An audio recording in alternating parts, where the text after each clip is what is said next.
Hi friends, good evening. நான் இப்போ தான் ஆஃபீஸ் போயிட்டு வந்தேன். வர வழியில் இன்றைக்கி நாகர்கோவிலில் வந்து சேலம் ஆர்ஆர் பிரியாணியோட ஓப்பனிங் இருந்துச்சு.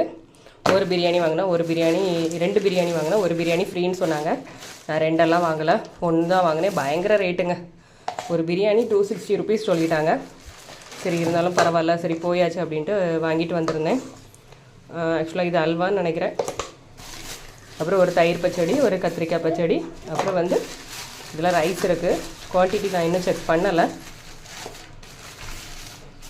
நீங்கள் எல்லோரும் இது சாப்பிட்ருக்கீங்களான்னு சொல்லுங்கள். பில்லோடு சேர்த்து ஜிஎஸ்டி வேறு கலெக்ட் பண்ணுறாங்க. ரொம்ப ஹெவியாக கூட்டமாக இருந்துச்சு. சரி, ஓகே வாங்கலாம் பிள்ளைங்களுக்கு. ஏன்னா நாங்கள் பொதுவாக வெள்ளிக்கிழமை வந்து நான்வெஜ் எதுவுமே எடுக்க மாட்டேன்.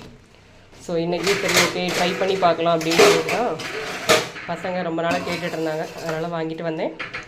நார்மல் சிக்கன் பிரியாணி தாங்க, 260. இதே 260க்கு வந்து நாகர்கோவிலை பொறுத்த வரைக்கும் 2 பிரியாணி வாங்கி கண்டிப்பாக சாப்பிடலாம். இதில் என்ன இருக்குன்னே தெரில. ஒரு சிக்கன் பீஸ் இருக்குது, எக்கோ எதுவுமே இல்லை, சிக்கன் பீஸ் மட்டும் அந்த மாதிரி இருக்குது. சரி ஃப்ரெண்ட்ஸ், நீங்களும் என்ன சாப்பிட்டீங்க அந்த மாதிரி கமெண்ட் பண்ணுங்கள்.